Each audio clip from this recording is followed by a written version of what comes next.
네. 교회 안산 하나님께 영광이 되고 기쁨이 된 줄로 믿습니다. 우리 옆사람들에게 함께 인사하겠습니다. 만나서 반갑습니다. 만나서 반갑습니다. 네.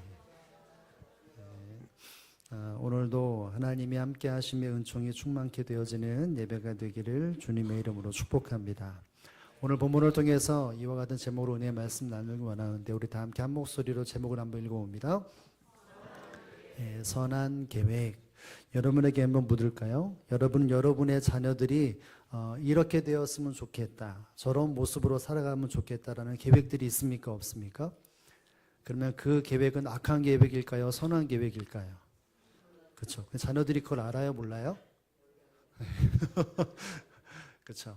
여러분, 남편들에 대한 계획 혹은 아내들에 대한 계획은 악하지 않습니다. 그렇죠. 가정에 대한 계획 혹은 직장의 모든 일들에 대한 계획 혹은 신앙의 계획도 우리가 계획을 세운다면 그 계획은 악한 계획을 중심이 아니라 선하고 바른 계획을 가지고 우리는 살아간다라고 말할 수 있겠죠. 때로는 이것을 이해하지 못함으로 어려움에 또 마음의 상처도 받기도 하지만, 그러나 우리 너무나 잘합니다. 우리의 생각은, 우리의 계획들의 모든 것은 정말 선한 마음이 가득 넘쳐서 무엇인가를 계획한다는 것을 알게 됩니다. 여러분, 사람들의 계획이 왜 이렇게 선할까요? 여러분, 그 이유는 하나님이 하나님의 사람들의 허락하시는 계획이 선하기 때문이라는 사실을 여러분 이해하시기를 주님의 이름으로 축복합니다. 하나님이 우리의 인생을 선한 계획으로 이끌어 가시기 때문에 그와 같은 계획이 우리 안에 발걸음 속에 임한다고 말할 수 있을 것입니다. 오늘 본문에도 보면 이사야 선지자는 남유다 백성들을 향하여서 늘 언제나 하나님은 선한 계획을 가지고 계신다는 것을 중심으로 이야기하는 것을 보게 됩니다. 오늘 특별히 17절 말씀에 하나님께서 하나님의 백성들이 향하신 마음이 무엇인지를 설명을 하는데, 우리 함께 한번 읽어보겠습니다. 함께 읽습니다. 너희의 구속자시오 이스라엘 하나님 하신 이신 여호와께서 이르시되 나는 내게 유익하도록 가르치고 너는 마땅히 행할 길로 인도하는 내 하나님 여호와라. 아멘. 거룩하신 하나님, 이스라엘 백성들을, 남유다 백성들을 구속하시는 그 하나님이 말씀하시는데, 그 하나님은 하나님의 택한 백성들을 가르치시고 인도하시는 하나님이라 라고 말합니다. 자녀를 선택하고 나서 내팽겨치시는 분이 아니라 하나님은 그 자녀를 가르치시고 인도하시는 하나님, 택한 백성들을 선택하시고 그냥 내팽겨주시는 분이 아니라 늘 가르치시고 인도하시는 하나님이라는 것이죠. 여러분, 그렇다면 하나님은 무엇을 가르쳐 주실까요? 본문에 보면 뭘 가르치십니까? 나는 내게 유익하도록 가르치신다라고 말합니다. 여러분, 유익하다라고 말하는 것은 좋다라고 하는 표현도 되어지지만 가치가 높다, 이런 표현도 있습니다. 하나님은 하나님의 택한 백성들이 가치가 높아지기를 원하여 가르치신다는 것이죠.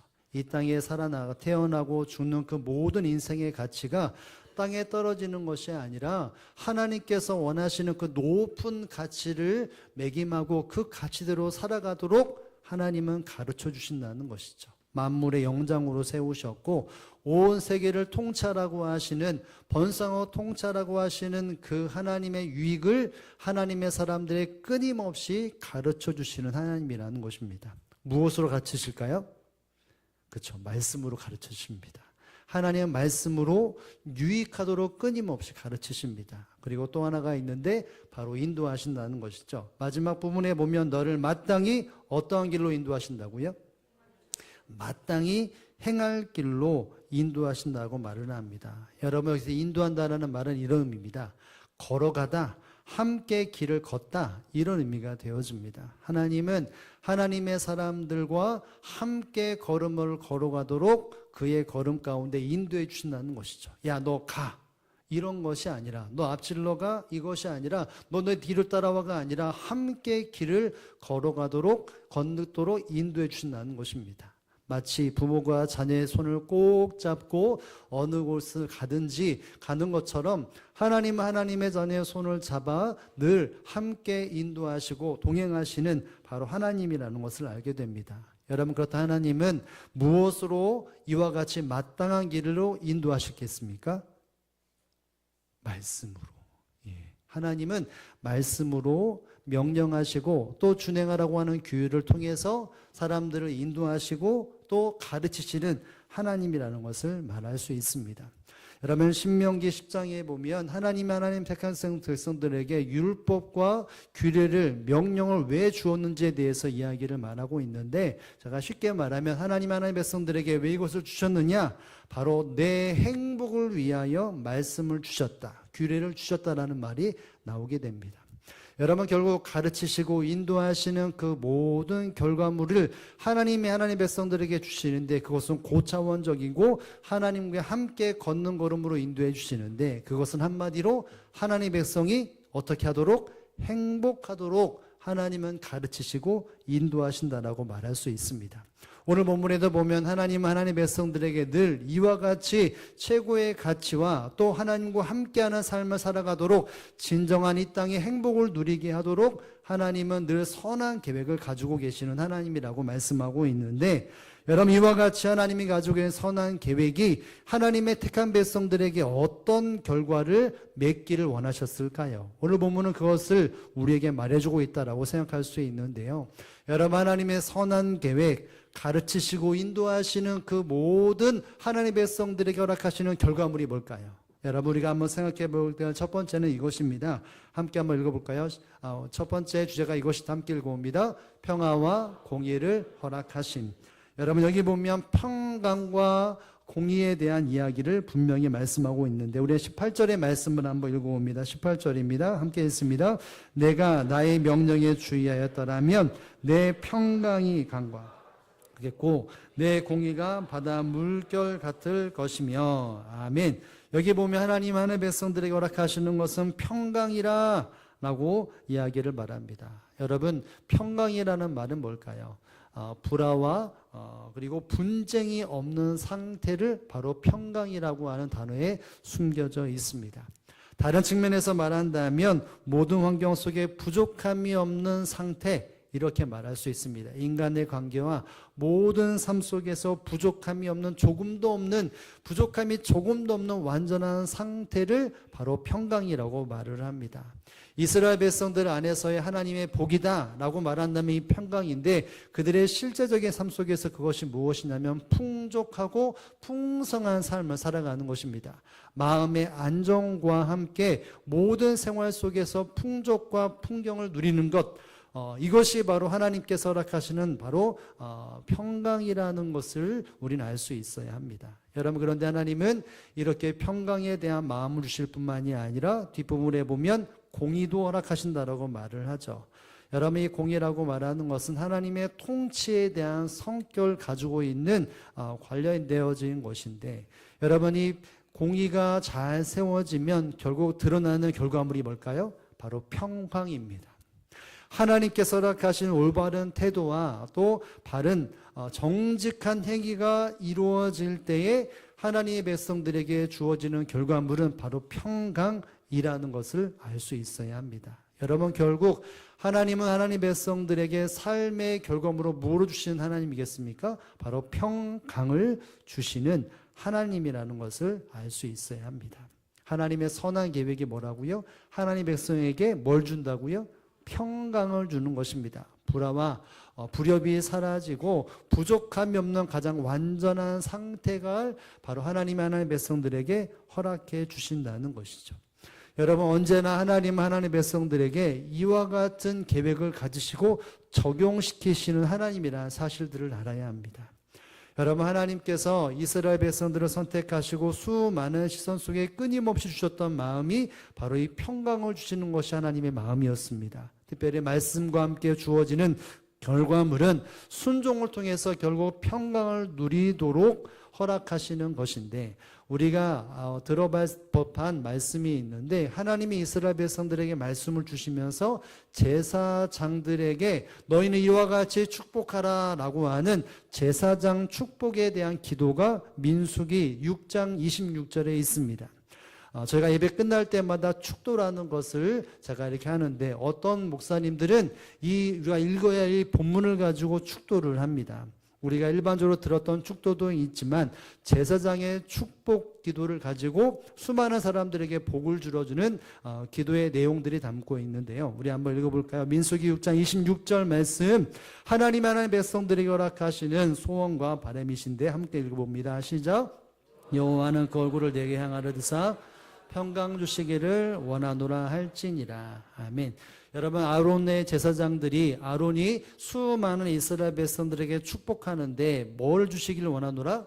평강 주시기를 원하노라. 여호와께서 모든 백성들에게 뭘 주시기 원한다고요? 평강 주시기를 원한다. 불평과 원망과 분쟁이 사라지고 모든 환경 속에 풍족과 풍성을 누리기를 원하노라. 하나님께서 그렇게 해주시길 원한다. 모든 백성들에게 귀에 담을 수 있을 만큼의 그렇게 소원을 외치고 했던 것이 바로 이와 같은 내용이었죠. 여러분, 그런데 여기 보면 이 평강 주시기를 원하시는데 그 얼굴을 내게로 향하여 라고 말합니다. 여러분, 이 평강은 하나님이 하나님의 백성들에게 얼굴을 향하여 허락하시는 것, 하나님이 하나님의 백성들에게 허락하시는 것이 바로 평강이라는 것을 말하고 있는 것이죠.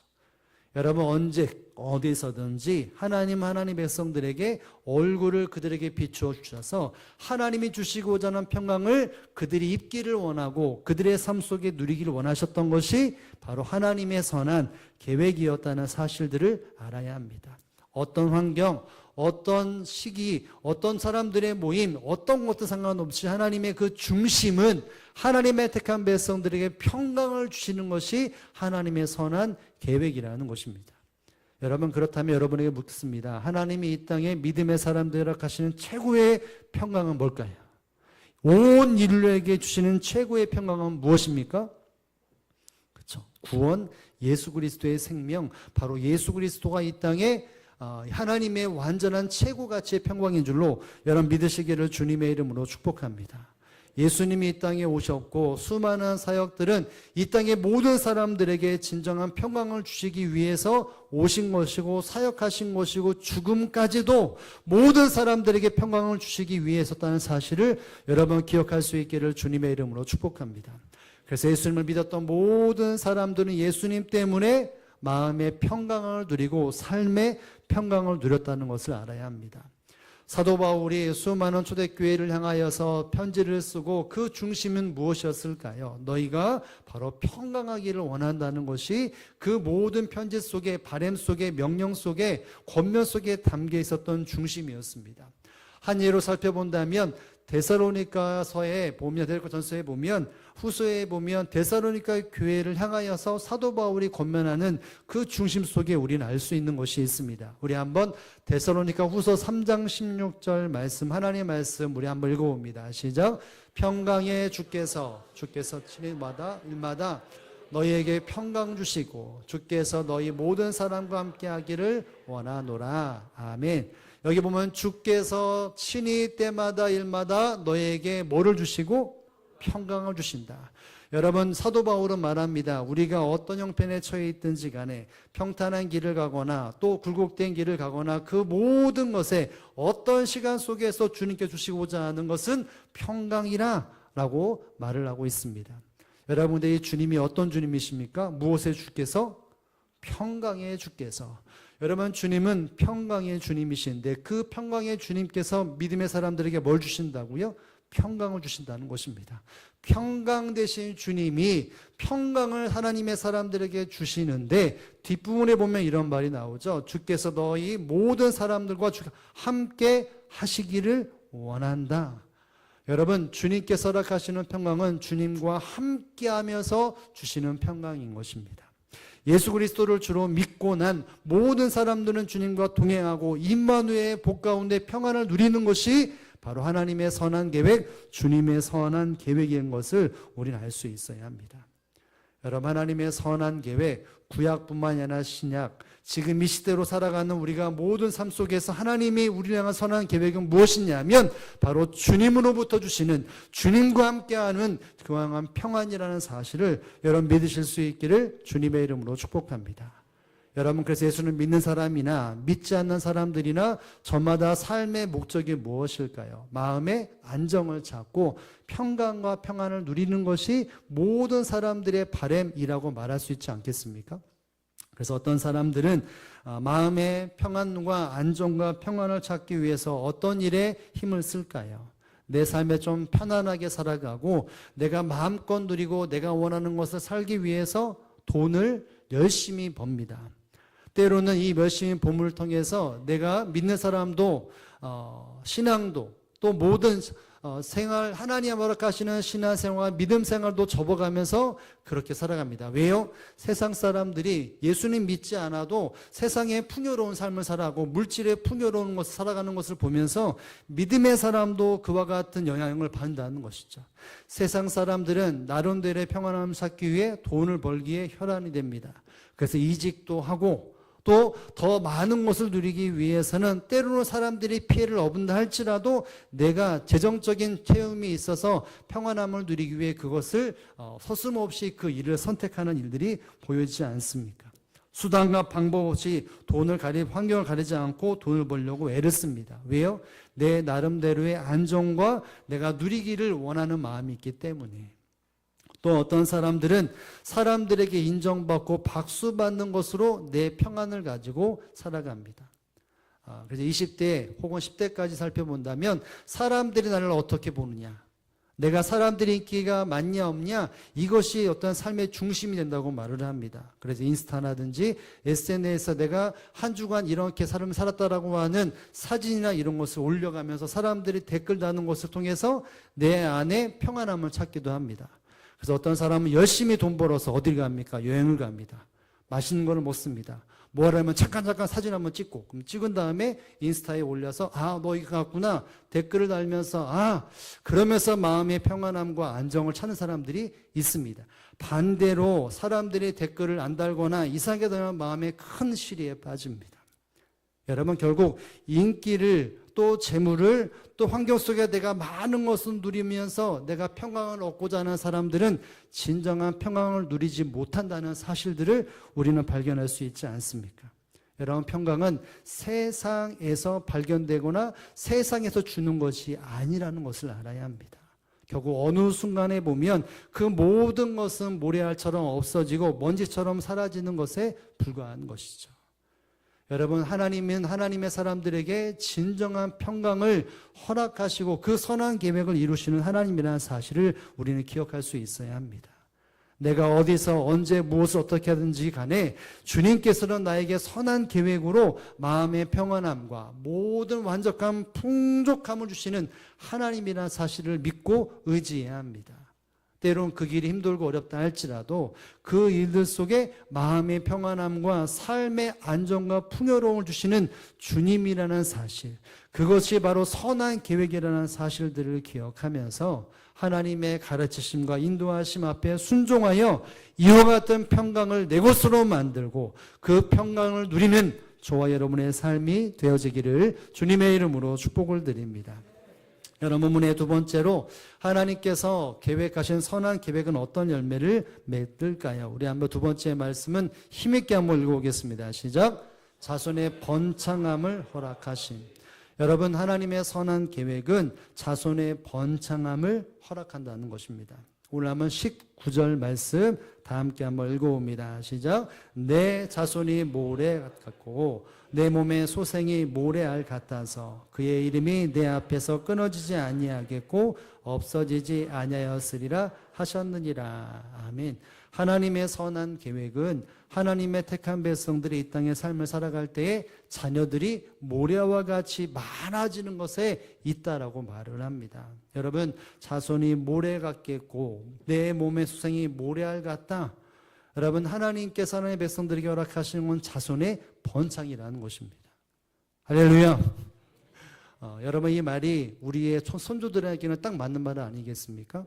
우리의 어른들의 형제들을 보면 6남매, 7남매, 5남매 어마어마하게 많은데, 여러분, 지금은 한 가정에 하나 많으면 두세 명, 없으면 한 명, 없는 데도 있는데, 여러분, 하나님의 백성들에게 허락하시는 것은 자손의 번성함을 모래처럼 주신다라고 말합니다. 여러분, 모래는 셀 수가 없죠.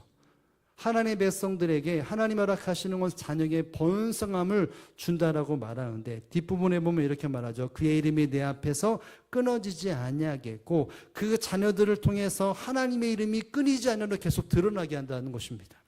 여러분 중요한 것이 뭐냐면 번성도 중요하지만 그 자녀가 하나님의 이름을 끊임없이 드러낸다는 것이 더 중요합니다.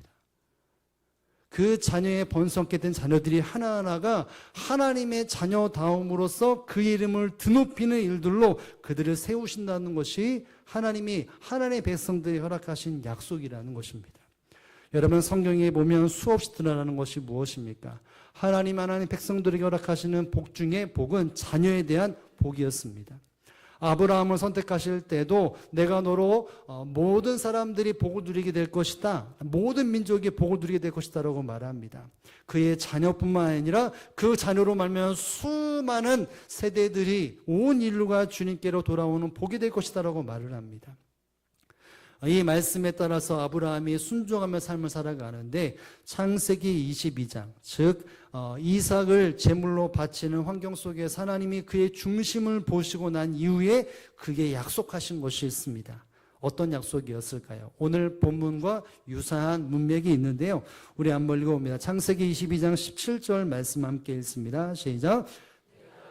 큰 복을 주고 내 씨가 크게 번성하여 하늘의 별과 같고 바다의 모래와 같게 하리니 내 씨가 그의 대적의 성문을 차지하리라. 아멘. 여기 말합니다. 내가 큰 복을 주고 내 씨가 크게 번성하여 하늘의 별과 같고 바다의 뭐 같게? 모래와 같게 하리니 라고 말합니다. 아브라함에게 이삭을 바치는 그 모습 속에서 자녀가 정말 독생 유일한 자녀가 물론 이스마엘도 있었지만 이삭이라고 하는 아들을 통해서 내가 이 이삭을 통해서 수많은 자녀들을 바다와 모래같이 만들어주겠다라고 말씀을 하십니다. 근데 중요한 것이 있습니다. 그 뒤에 보면 내 씨가 그 대적의 성문을 차지하리라. 하나님의 택한 백성들을 막고 저해하고 그것에 대해 저적들을 내가 그것을 치게 만들고 그 문을 차지하게 만들겠다라고 말합니다. 인간적인 욕심으로 채워짐이 아니라 하나님의 나라가 확장되어져 가고 그 택한 자녀로 말미암아 수많은 사람들이 하나님의 나라가 되어져 가는 그 일들 가운데 내가 너의 자녀를 모래같이 만들어주고 그들을 통해서 모든 대적들을 물리치사 하나님의 나라를 세워주겠다. 이와 같은 약속을 하고 계십니다. 여러분 이 말이 그럼 무엇일까? 하나님의 선한 계획은 하나님의 사람들에게 뭘 주신다고요? 자녀의 번성함을 준다는 것입니다. 여러분 이 말씀을 부여잡고 아브라함도 이삭도 요셉도 순종하며 삶을 살아갔습니다. 우리가 아는 것처럼 야곱의 아들 요셉이 어디 총리가 되죠? 애굽의 총리가 됩니다. 여러분 애굽의 총리가 되는 그 시기 속에 보면 이 야곱의 가정에 있는 그 약속의 땅에 큰 가뭄이 일어나서 그의 가족들이 이주합니다. 어디로? 애굽으로. 여러분 몇 명이 애굽으로 이주합니까? 네, 잘하시네요. 60여 명이. 그러면 그 안에 요셉과 요셉 아내와 요셉의 두 아들까지 있다면 70명이라고 사람들은 말을 합니다.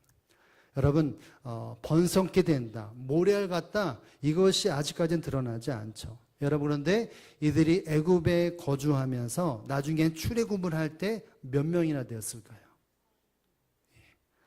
여러분 숫자적으로 본다면 횟수를 본다면 400년이라는 말도 있고 그 애굽에 있던 기간이 어떤 학자는 200년이라는 말을 합니다. 어쨌든 200년과 400년 그 사이의 시간 속에서 이스라엘 백성들이 출애굽을 할 때 몇 명이 나왔느냐라고 말할 때 바로 출애굽기에서는 분명히 말합니다. 12장에 보면 장정만 60만 명이라. 몇 명이요? 60몇 명이 들어가서 200년, 400년 동안 그것의 몇 배가 되어서 60만이 됩니다. 그런데 여기는 장정만이죠. 그럼 여자와 노인과 아이들까지 포함하면 학자들은 말하면 200만 명이 된다고. 몇만 명이요? 200만 명. 어마어마한 숫자가 됩니다. 그 사람들이 광야의 세월을 지나고 약속의 땅에 머무를 때는 기하급수로 늘어나게 됩니다. 여러분 하나님 택한 백성들의 복은 자녀의 번성함이죠. 그럼 하나님의 징계는 뭘까요? 자녀가 줄어드는 것입니다.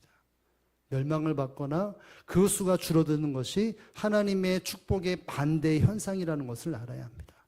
그래서 우리가 구약 성경에 보면 하나님의 징계가 임하여 사람의 수가 절어들고 하나님의 복이 임하여 번성케 된다는 것이 구약에 나와 있는 축복과 그 반대절 의미 속에 드러난 결과물이라는 것을 우리는 알 수 있지 않습니까? 여러분, 하나님의 백성들에게 번성함을 주시는 복 중에 복인 번성함을 주시는 하나님이라는 사실을 여러분 믿으실 수 있기를 주님의 이름으로 축복합니다. 네. 아멘. 여러분, 신약 성경에 보면 초대교회가 하나님 허락하시는 부흥을 경험했다는 말이 어떤 말로 표현하겠습니까? 주께서 구원받은 사람을 날마다 더하시리라.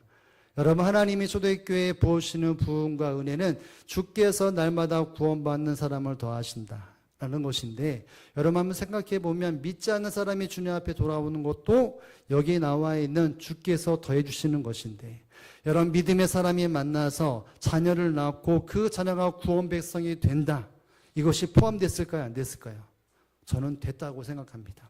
믿음의 가정이 되어지고 구약에 나와 있는 이와 같은 하나님의 선한 계획이 이 신약에도 초대교회도 분명히 일어났다라고 생각이 됩니다. 다음 세대가 그 안에 채워져고 믿음의 자녀가 채워졌기 때문에 주께서 구원 만난 사람들 날마다 얻으셨다는 말 속에 분명히 그 말씀도 함께 포함됐다는 사실들을 알아야 합니다.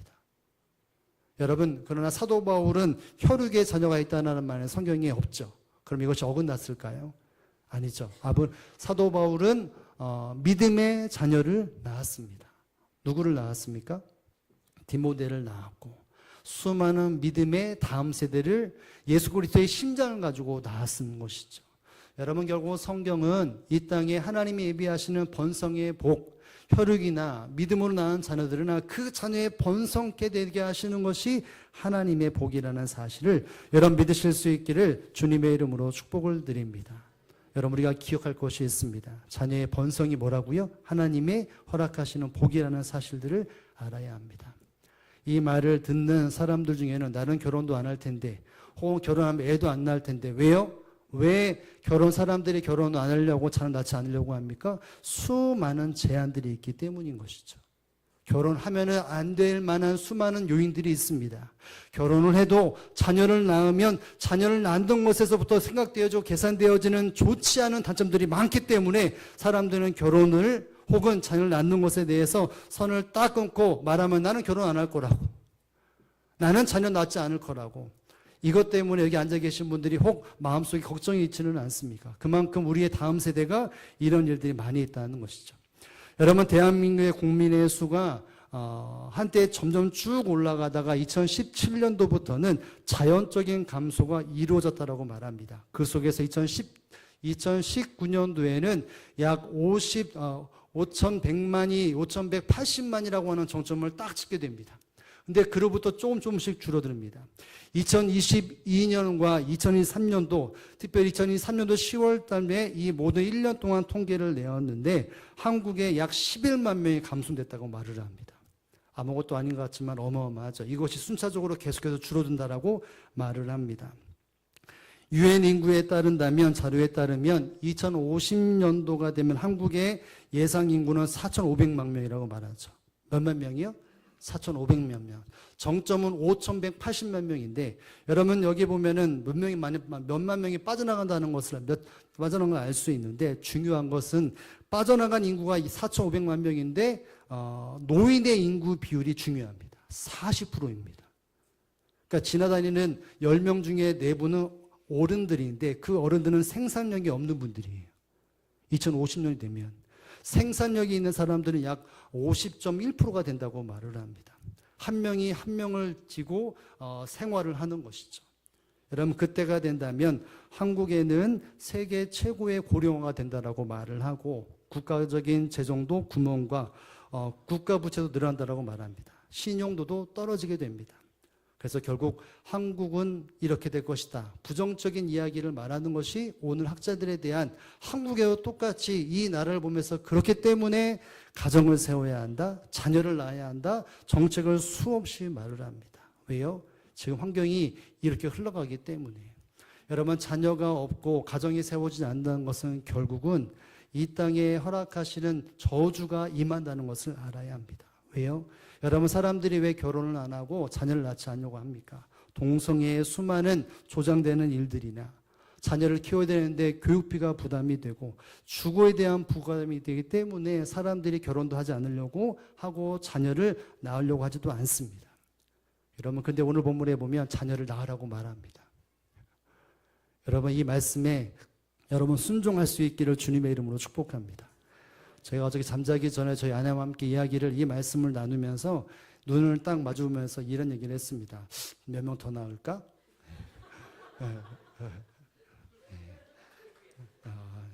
그냥 말한 것 뿐입니다. 결과물이 없어요. 여러분, 왜 이렇게 말하냐면 하나님이 허락하시는 이것이 너무나 중요하기 때문인 것이죠. 여러분들 제가 우스갯소리를 말했지만 왜 사람들이, 청년들이 이렇게 못할까요? 걱정하지 마세요.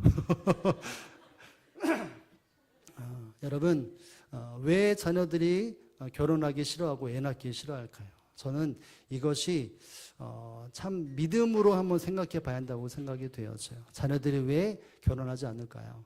부모들을 보면서, 가정들을 보면서, 부모들의 부부관계가 저렇구나, 가정이 저렇구나, 이것을 보면서 결혼해도 안 해도 되지 않냐, 자녀를 낳으면 너무나 힘든데.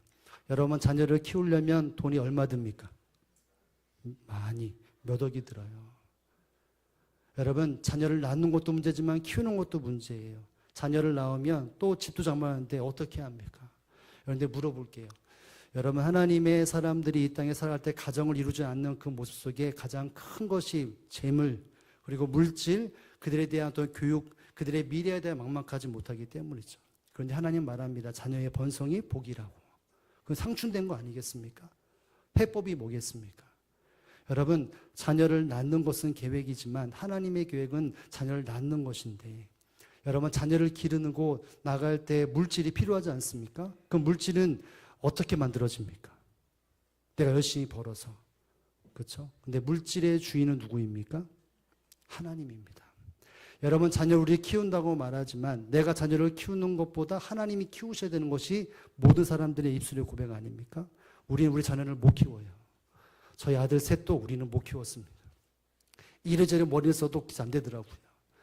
여러분, 자녀를 키우는 것은 하나님께 맡길 때 그 자녀가 자라나는 것이고, 자녀를 키워나가는 것에 대한 그 재물도 하나님이 허락하시는 것이죠. 그런데 내가 해보겠다고, 내가 재물을, 내가 자녀들을 키우겠다라고 할 때 그것이 어그러지기 시작을 합니다. 내가 가정을 내 방법대로 세우겠다라고 하는 것이 어그러지는 것입니다. 그런데 여기 나와 있는 번성과 자녀가 많아지고 그 자녀가 하나님의 형통함을 누리는 방법이 뭡니까? 하나님을 향한 그 중심이, 하나님과 가르침과 인도함을 받을 때 자녀가 잘 되고 번성하게 된다는 것입니다. 즉 무엇입니까? 여러분의 가정이 하나님의 가르침과 말씀대로 세워져 나갈 때 가정의 모든 것이 채워지고 자녀들이 번성케 됨과 자녀들이 잘 되는 것도 결국 하나님의 방법대로 돼야 되는데, 방법대로 하지 않고 내 방법대로 하기 때문에 그 모든 것이 어그러진다는 것이죠. 하나님 책임이 아니라 바로 내 책임이고 우리 책임이라는 것이죠. 하나님의 방법대로 된다면 이 모든 인류의 종말이라 생각하는, 한국의 종점이라고 생각하는 그 억울하고 암울한 그 현실 앞에서 이겨낼 수 있는 것은 하나님의 말씀대로 가정이 세워지는 것이고 자녀가 번성케 되는 것이고, 그 자녀가 하나님의 방법대로 세워지는 것이 진정한 비전이라는 사실을 여러분 믿으실 수 있기를 주님의 이름으로 축복합니다.